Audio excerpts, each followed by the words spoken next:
I imagine we've probably got people here today from a variety of backgrounds, doing a variety of jobs. And I imagine probably if I asked you all individually what it is that you do, you'd feel quite confident about telling me. However, I would like to suggest to you all today that as well as whatever else it is you do, whether it's a doctor or accountant or a lawyer or a teacher or a student, you might also be something else. You might also be a designer. And the reason I'm saying this is because if you look at some of the academic literature about design, about people who've had about sort of debates about what is the kind of the activity that's at the essence of design, it actually comes down to something very simple. So design is about changing existing situations into preferred ones. So I think quite often there's a sort of misconception that design is about making things pretty, which sometimes it is, but actually it's sort of making things pretty is kind of a subset of making things work better. So taking something that's not such a great situation and improving it and making it a better situation. And the reason I want you to sort of hold this notion in your minds is because well, it's not because I want us to all start wearing black roll necks and sort of designer glasses, but because actually, if you think of yourself as a designer, that's quite a sort of personally empowering notion.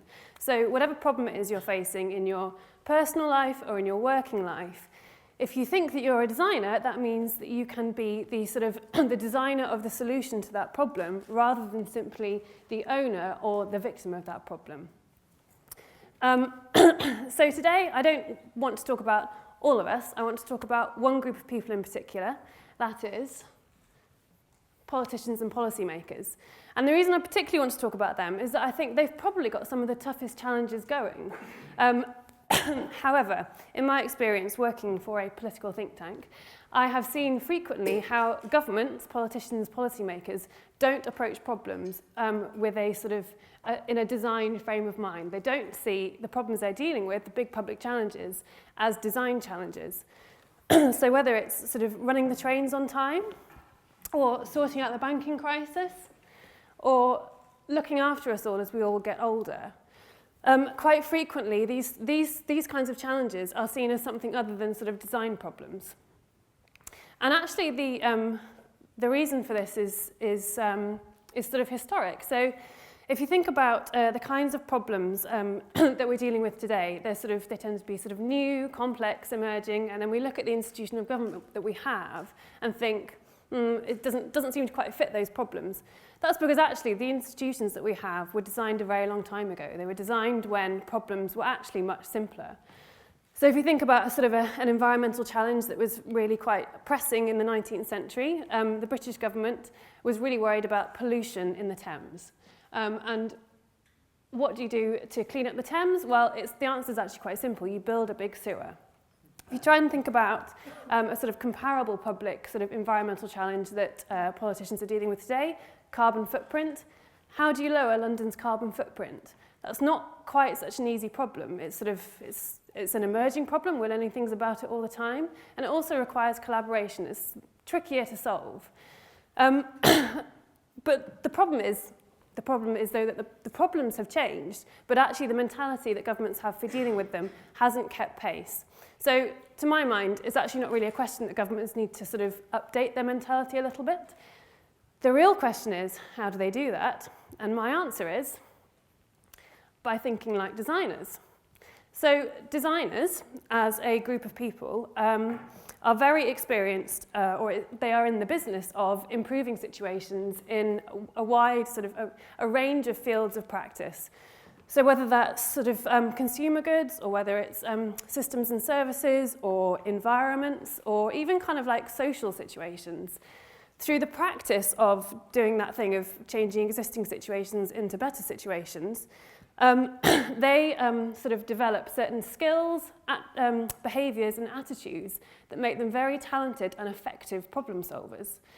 And I would just like to, although we can't necessarily sort of copy or steal their skills, because these are things that take a long time to develop and sort of hone, what we can do is learn things from their behaviour and their attitudes. And there's three things I'd like to highlight that I think are really useful. So the first one is about approaching a problem without bias, without prejudice as to what the cause of the problem might be, what the sort of like the real nature of the problem might be, and what the solution to the problem will be. That's the first thing. The second thing is to think about people in the context of the problem. So to sort of humanize it, to think about how people behave, how people are likely to react, and what role they can play in the sort of the solution of the problem. The third thing is about finding out new knowledge about the situation by experimenting, by trial and error. That's something that designers do a lot. They make tests and they sort of try them out in the real world, and they see if they fail or if they work, and they sort of find their way towards a solution that way. Okay, so how can these three things map across onto politics and government and policy making?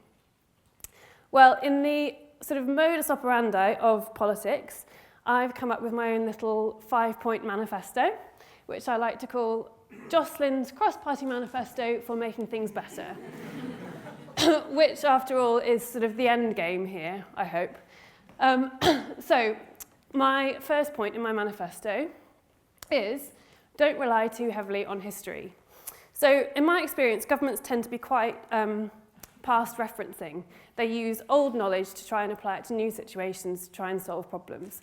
So whether that's thinking about some of the sort of relying very heavily on sort of dominant political ideologies from the past, great thinkers of the past, and extra points to anyone who can come up to me in the break and tell me who these three chaps are. So whether it's sort of relying on those kind of ideologies or relying on statistics and evidence of what happened the last time a particular sort of policy was tried, they tend to be very heavily reliant on precedent. And this means that they tend to only really like doing things that have been tried before. So they'll decide on a range of possible policy options, which tend to be things that have been tried before, and then they'll pick one, even if it might not really be quite the right fit. So you can see how this kind of approach actually isn't very, it's not very designerly, and it's also not really a very appropriate way of dealing with problems that are new or emerging or complex. So my second point, tone down the party politics. And the reason I'm saying this is I think one of the things that makes designers very good at problem solving is that sort of unbiased approach that I mentioned. So, and that basically means continually questioning your assumptions or what you think you know about a situation. Politicians aren't generally at liberty to question their own assumptions about a situation because of party lines. So whether you're a member of the Labour Party or the Tory Party or the Lib Dems or whatever party it might be, that says that you've signed up to a certain set of beliefs and a certain set of rules about what you what you can say in public, and also about how you conceptualize the world and how you conceptualize sort of the nature of problems and their potential solutions. And if you deviate from this, if you do a U-turn, you get sort of harangued in the media. You're sort of seen as weak, and a sort of worst case scenario, you get booted out of your party altogether. So I think sort of party politics has become so extreme in this country that it's sort of far from providing a healthy, robust opposition. It's actually become dysfunctional, and it's limiting the options that politicians can take, and it's also limiting their ability to collaborate. Point number 3, so if we can't rely on history and on precedent, how do we find out new things? How do we generate new knowledge? So design probably tells us sort of 2 main ways of doing this. The first way is a bit more passive. It's basically about observation. Watch what people do, listen to what they say, see how they behave, see how they react, see what role they're playing in a particular situation. Designers are very good at this. Governments aren't very good at this. And the second thing, which is a bit more active, is about experimenting. So trial and error, basically. Sort of make a test, try it in the real world, see what happens. If it doesn't work, that's fine. Move on, try something else. You've learned something by failing. This is something that's very difficult for governments because experimenting in the context of public services and sort of public challenges quite often means that you're dealing with people's lives, and that the word experiment in that context feels very risky. However, helpfully, designers have come up with all sorts of tools and techniques and methods that can help us experiment in a relatively low-risk way. So this is an interesting example from Christchurch Hospital in New Zealand. So the hospital in the recent earthquake was sort of razed to the ground, had to be rebuilt. And instead of just rebuilding it the way it had been before, they decided to sort of experiment and see if there was a way that they could make it better, sort of a better hospital for patients and for staff. And they did this by basically building sort of mock-ups of ward layouts in cardboard, which was pretty cheap, pretty quick to do, and it meant that they could test lots of different layouts and lots of different designs with the people who would actually have to use them to find out what would work best. The interesting thing about this is it probably felt like quite a challenging step for the hospital administration and for the public servants, because it meant leaving the office, getting away from the computer, getting their hands a little bit dirty, actually talking directly or dealing directly with sort of citizens. And, you know, it feels a little bit silly saying to your superior, well, actually our solution to this problem is we're going to build a hospital out of cardboard, might have been a slightly difficult thing to sell. But the real point to realise here is that even if it feels a bit frivolous, experimenting like this can be really fruitful. Okay, point number 4, care about the artefacts. This is quite simple, and actually sort of one of the most powerful things I think we can learn from design is this understanding that the material quality of things really, really matters. I think governments, policymakers tend to really undervalue that fact.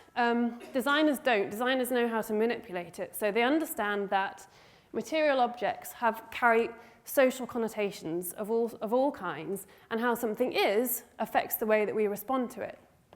So if you look at these 2 chairs, although they both admittedly perform the function of chair adequately, the look and feel of them tells us something very different about them. And if you saw either of these 2 chairs in a particular situation, for example, in a GP's waiting room, in a doctor's waiting room, that would probably mean something very different, whichever one it was. So I'm not saying here that we need to flood GP waiting rooms with sort of luxurious white leather chairs, but I'm trying to make the point that that these things are real. These sort of feelings that we have about objects are real, and the way that we respond to them is real. And if you get it wrong, it can completely derail public services. It can completely derail entire policy projects. Not thinking about what happens, what the sort of the material interaction is between that policy and the real world is so often what derails things. This is actually one of my favourite examples from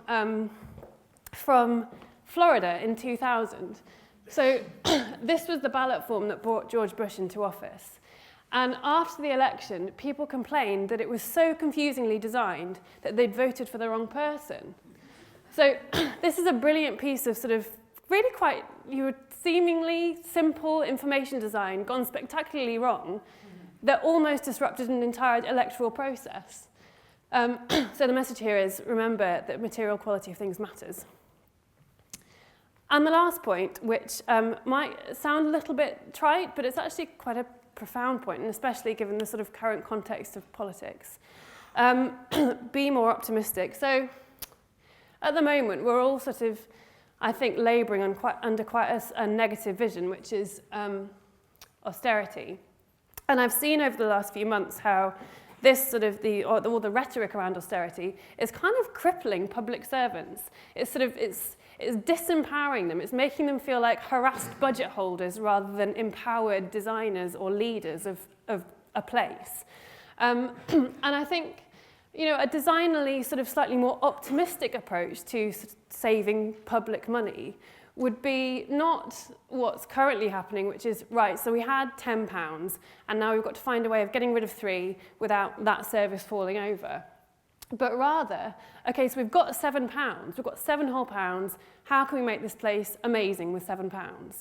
That would be a slightly more, I think, designally approach to the budget.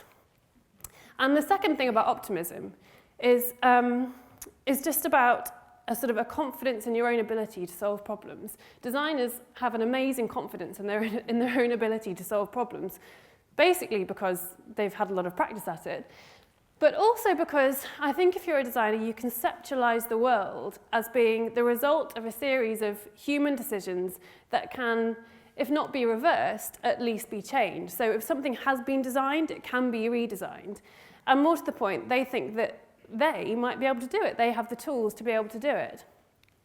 So it's an incredibly sort of empowering and sort of optimistic position to be in. And I think that we could do with a little bit more of that confidence in government, because if government doesn't think that it has the tools and the ability to change the world, then we're not in a good place. So to conclude, we're all designers now, whether we know it or not, but we should think about that. And if we want our political leaders to behave more like designers and approach problems in a more efficient way, then we need them to not rely too heavily on history and on precedent, tone down the party politics, find ways of generating new knowledge about situations and problems, care about the material quality of artefacts, and be more optimistic. Thank you.